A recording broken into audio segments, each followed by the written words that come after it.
Emmanuel Faux, Europe Nuit. autour du monde. Autour du monde, le regard international d'Henri Guirchoun, avec ce soir la situation en République centrafricaine, revenue soudain sous les projecteurs de l'actualité, avec d'abord l'enlèvement hier d'une humanitaire française et de son collègue centrafricain, et ce matin d'une employée civile de l'ONU qui était d'ailleurs libérée en fin d'après-midi.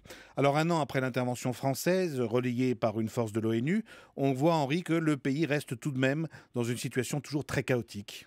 Il ne serait pas tout à fait juste, Emmanuel, de dire que rien n'a changé depuis un an. Mais ce qui se passe montre effectivement qu'on ne peut pas parler d'un retour à la normale malgré la présence d'une force française, d'une force européenne et le déploiement depuis le mois de septembre de la MINUSCA, la force internationale de l'ONU. Cela dit, il faut tout de même rappeler à quel point la situation était catastrophique il y a un an, au moment de l'intervention française. La coalition à majorité musulmane de la Séléka qui avait pris le pouvoir multipliait les exactions contre les civils, notamment contre les chrétiens. Ensuite, ce sont leurs adversaires, les milices anti-Balaka, à majorité chrétienne, qui ont à leur tour basculé dans la barbarie et contraint des dizaines de milliers de musulmans à se terrer ou à prendre le chemin de l'exil. Crimes de guerre, crimes contre l'humanité, nettoyage ethnique.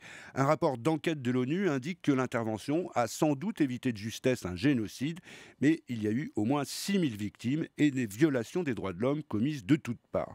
Alors, il faut reconnaître qu'on n'en est plus là aujourd'hui. La sécurité est globalement revenue à Bangui.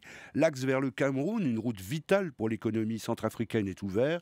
Et certains indicateurs montrent qu'il y a tout de même une nette amélioration sur le plan sécuritaire. Sur les 500 000 personnes déplacées il y a un an à Bangui, on n'en compte plus que 20 000.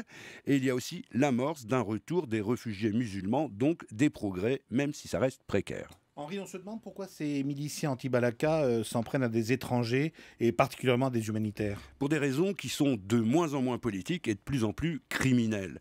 L'essentiel des milices anti-Balaka, comme d'ailleurs une partie des ex-Séléka, joue le jeu d'une réintégration dans la vie politique. Mais certaines se sont transformées en bandes criminelles qui tiennent des quartiers en coupe réglée, qui vivent d'extorsion, de trafic, de pillage et qui n'ont par conséquent aucun intérêt à ce que l'ordre soit rétabli.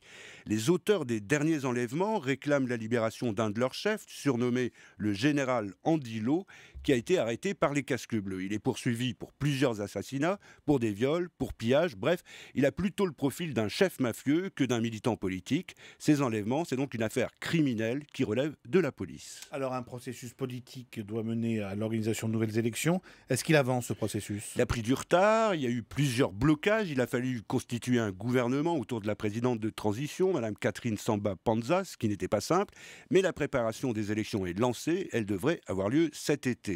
Le code électoral est prêt, il ne reste plus aux autorités qu'à se mettre d'accord sur les modalités d'enregistrement des électeurs et de fabriquer les cartes d'électeurs, les cartes d'identité sécurisées, etc. Sans oublier l'autre enjeu crucial de ce scrutin qui est la participation des musulmans, d'où l'importance du retour des réfugiés si on veut éloigner le risque d'une partition du pays. Et puis il est aussi question d'organiser un grand forum de réconciliation.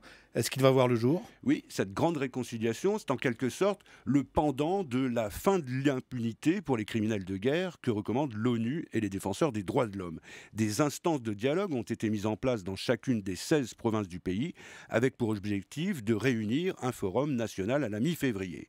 Même si après 10 ans d'instabilité, tout ne sera pas fait en un jour, c'est un autre signe encourageant et peut-être pour la Centrafrique, une raison de ne pas désespérer. La difficile normalisation en République centrafricaine dans le regard international d'Henri Guirchoun. Merci Henri.